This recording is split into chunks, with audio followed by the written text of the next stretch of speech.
can go wrong? Right? Sweet and savory, or, but it's fantastic, and like Joe goes through this, and within, I don't know, 6, 9, 12 months, tumor free, and he had lots of tumors, and he didn't tell his doctor what he was doing until at the end. He said, well, because they couldn't figure out what was going on.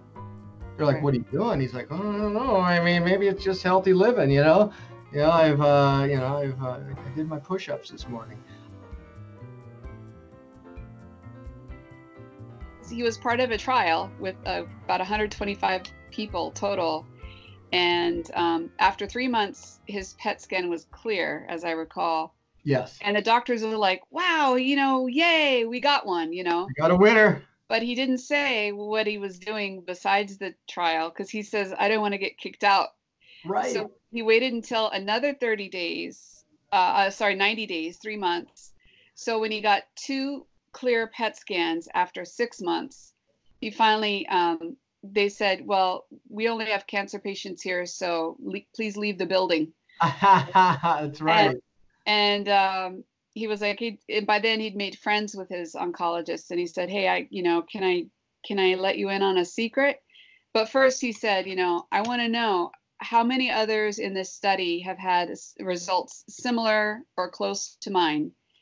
And he is like, yeah, no, they're either getting worse or they've passed away already. And you are we're a complete outlier, nothing like anybody else. We don't understand why, but we would like to figure it out. And he goes, well, I might have that answer for you.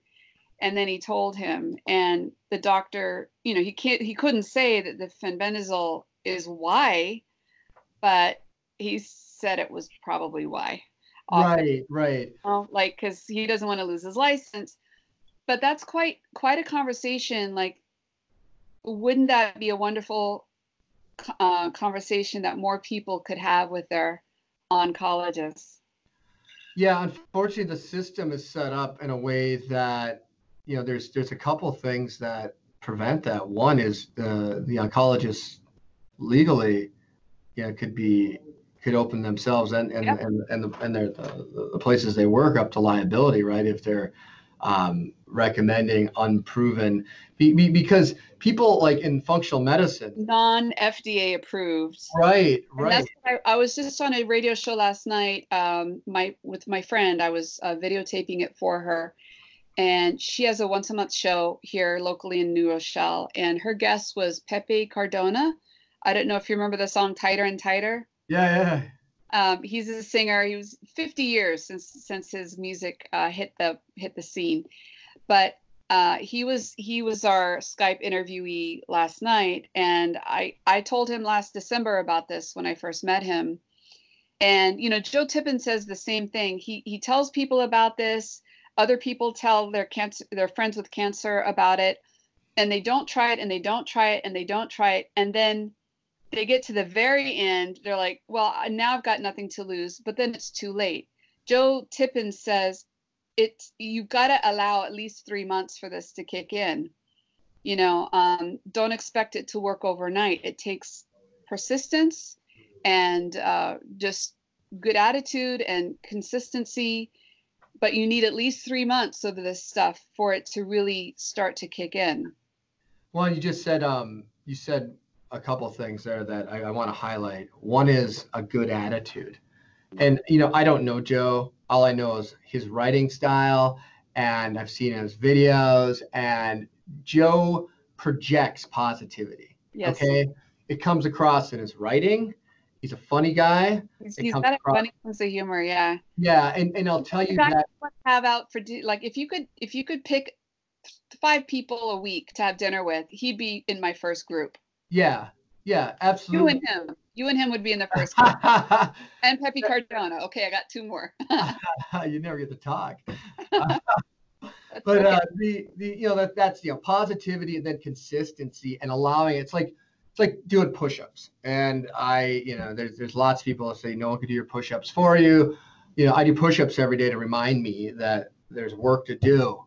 There's always work to do, and the push-ups remind me that I've got work to do that day. And I do, I started out doing them. I got a little weak because I really was fasting and living a life of like at first, I won't say lack, but I was like calorie restricted and fasting that I wasn't leaving enough for like exercise. Like I was exercising a little bit, but now I've gotten more balanced where, yeah, I do intermittent fasting and 1 meal a day, that type of stuff. But I leave enough for exercise. And now, now I can do like 50 push-ups at once, right? But I couldn't do 20. But this, healthier lifestyles and mindfulness are like that. You have to like, don't try to hit a home run, I use a baseball analogy, but like just try to do a little bit better every day, add the fenbendazole in if you want to, right? But, also keep in mind if you're pounding, half pound of French fries, and eating that, that tub of Breyers, and you're also, not getting off the couch because you don't feel like it, you're not doing all the work. Do a little bit, right? Like switch to like, a whole foods diet, right? Do you have to be 100% all the time? No. How about we go for 50%, right? And then work your way up, and then work on, positivity. Like I'm guilty of it. I struggle certain days. Like this morning, I didn't know what I wanted to do, right? I got out of bed and I'm like, oh, I should go do a CrossFit workout, or I should go for a run, but it's dark. And I'm like, dang it, what should I do? I should get some work done. And finally, I did. I got in my car. I drove to a coffee shop. I got out my pen and paper, my notebook, and I wrote down things I'm grateful for and things I'm positive about. Wow. 5 of each. That's all I did. And you know what? It changed. A guy walked in. Get this. A guy walks in. I'm at Caribou Coffee here in Waconia, Minnesota. I'm sitting there, still kind of feeling sorry for myself, like just because I'm just crabby, not self-pity, like crabby. And this guy walks in, 2 prosthetic legs. And I see that, and I'm like, wow, thank you, God. Thank you, universe. Thank you, whatever. I'm supposed to be right here, right now. Seeing that changed my whole frame for the whole day. Doesn't mean everything's going to be perfect today. And I listened to a podcast by a guy named Jocko Willink, just by chance. I'd never listened to his podcast. And he's like, something goes bad. You know what I say? Good. Because I can learn from this, right?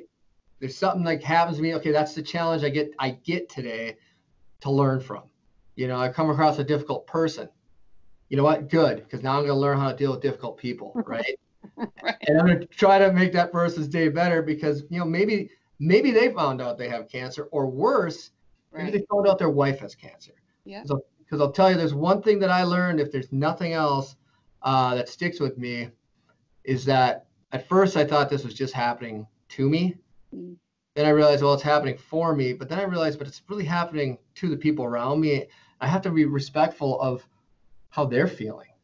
Because at the end of the day, if I die, I die. That's, I don't want to.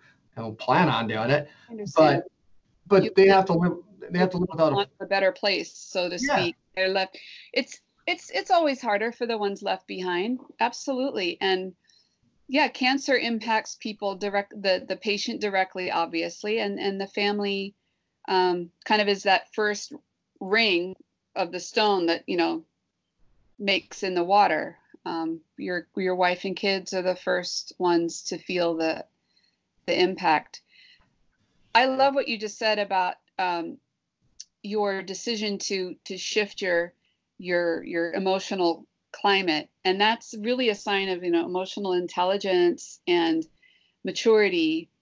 And I also love what you said about people being your teachers, because that's one thing I learned from one of my spiritual teachers, was that if someone has ever been abusive to you, horrible to you, they've stolen from you, they betrayed you, say thank you to them, because they can teach you something that no one else can if they're being nice to you.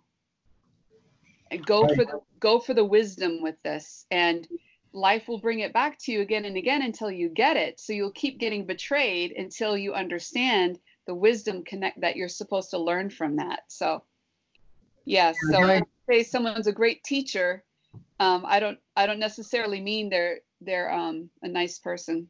Right. Some of the most, I will say, there's a guy, a coach of mine, mentor, Dan Sullivan. He does a organization called Strategic Coach. He's like, the obstacles in life are the raw materials for the transformation for us to transform into something greater, to the next version of ourselves. If you're just able to coast downhill through life, it's like working out. It's like working a muscle. Your brain's a muscle. You won't grow it. So it's that stress, and stress isn't bad if it's the kind of stress that allows you to grow. It's the stress that we give ourselves that is toxic, right?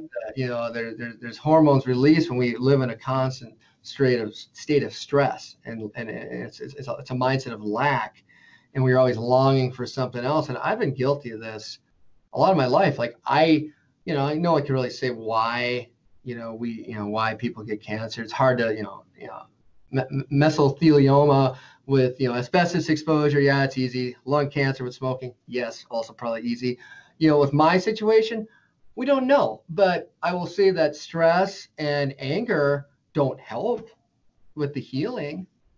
So how do you become self-aware and elevate your consciousness to a level where you can not carry it? And you're gonna be mad once in a while. You're gonna be frustrated, but how do you like that? My path now is to learn how to just accept the emotion. Yeah. And what do you do about it is really the question. Yeah. How do you manage that? Yeah. And the YouTube channel I've done, the Tumor Tales, what that does, it allows me to focus on helping other people. Yes. Like versus retreating inside myself, there's some uncomfortable moments when I'm sharing certain things, and you also expose yourself to the, I joke about the trolls all the time, but the internet trolls who come and comment on them. But, I don't understand that. I don't do what. So I saw that recently you mentioned something about the trolls, and I was really surprised that there would be any. I'm maybe a little naive in this, but did you say that people are accusing you of selling snake oil, or like this is what it is? Hey, how are they trolling you? Well, there's if you build it, the trolls will come. Remember Kevin Costner did that movie Field of Trolls? No, Field of Dreams. But really the troll that we have a long-standing joke, and we do it in my real estate podcast too. So this whole troll narrative has been going on for a long time. It predated cancer. So, people a lot of times they have an agenda, right? And they believe that their way. Sometimes they're well-intentioned people, and they believe their way is the only way, and it's going to save you. It's this whole, you get in the intersection of science and spirituality and religion. Heart of gold, like who would troll with a good intention? Well, they'll say like, hydrogen peroxide. There's a book called the 1 Minute Cure, and there's another couple and I did hydrogen peroxide. That's the alkaline thing, right? What's that? That's for the alkaline balance. Yeah, and peroxide, has an extra oxygen molecule, and you can take food grade hydrogen peroxide, which I did cycle for a month, and it has like restorative and curative properties. And in fact, I have a hot tub, and I lifelong dream of having a hot tub. Now I have one, no one uses it, but so don't get one. It's like buying buying a motorcycle. You think it's fun until you have one. But anyway, I changed that out from chlorine, which, back in the World Wars, they used chlorine to kill people, right? That's how they gas people. So I changed that to hydrogen peroxide. It works wonderfully.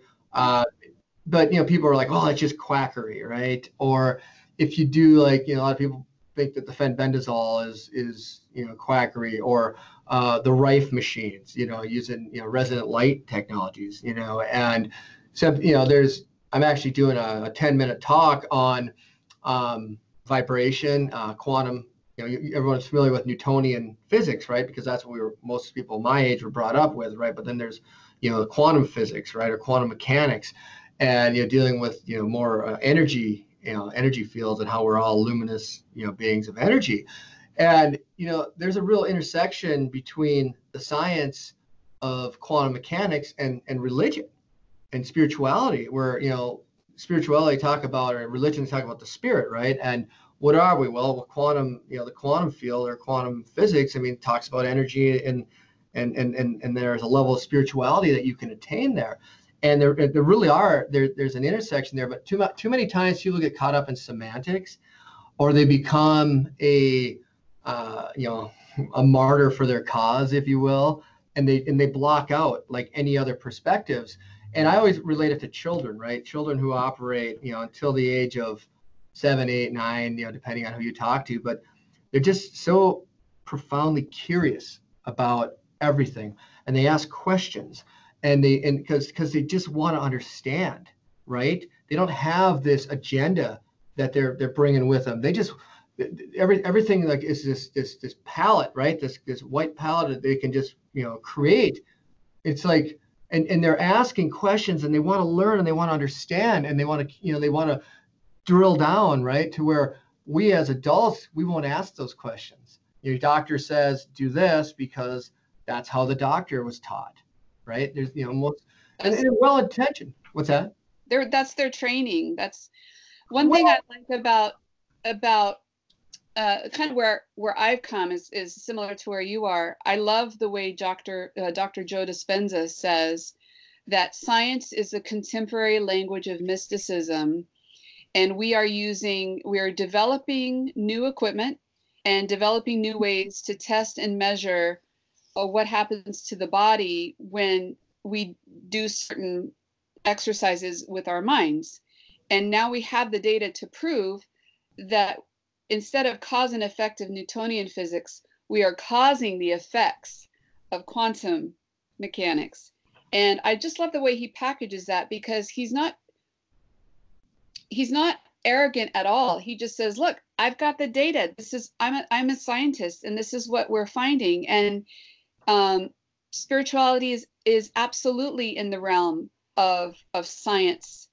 And I've been saying for a few years now that the farther we advance in science and technology, the smaller the gap is in mainstream thinking of scientists between spirituality and science. So I'm not really interested in trying to explain to someone why something works, like tapping or other techniques that I teach. But I do care that if you are ready for this information, then you'll want to have the conversation with me. If you're not ready, it's okay, because it's not for everybody. And I'm not out to try to convert people, but I am very strong about getting the information out there, so that the way you did, you put it out there, and that's how I found you. So. Well, exactly. What I'm saying is I'm signaling, and I'm like, people whose antenna are up will receive the signal, and then they'll respond. It's kind of like how with the SETI, search for extraterrestrial life. Like people are, we're sending signals, and sometimes the signal that comes back are people who don't have good intentions, right? Sometimes it is the aliens that want to come eat us, but and sometimes it's someone who wants, they want to achieve that, that they want to ascend to a higher level of consciousness. They're curious. They want to learn, as much as they can about what's out there, because for what we know, for whatever we know, there's still like we know just a microscopic amount of what is available, right? For in reality and the physical world, the invisible realm, and I think it's it's really arrogant to pretend that we have all the answers, right? So that's the first thing you have to do, is just accept, hey, I don't know. All right, I don't know what I'm doing. I can tell, like, people ask me all the time, what should I do? I said, I don't know. I don't know what you should do. I said, you should do what you think is right. Here are my stories, and each video I have is a little story, and they're all little chapters of this bigger story. That's my life, right? And it doesn't tell the whole story, but it tells, it's little fragments that people can pick up and say, okay, does this work for me?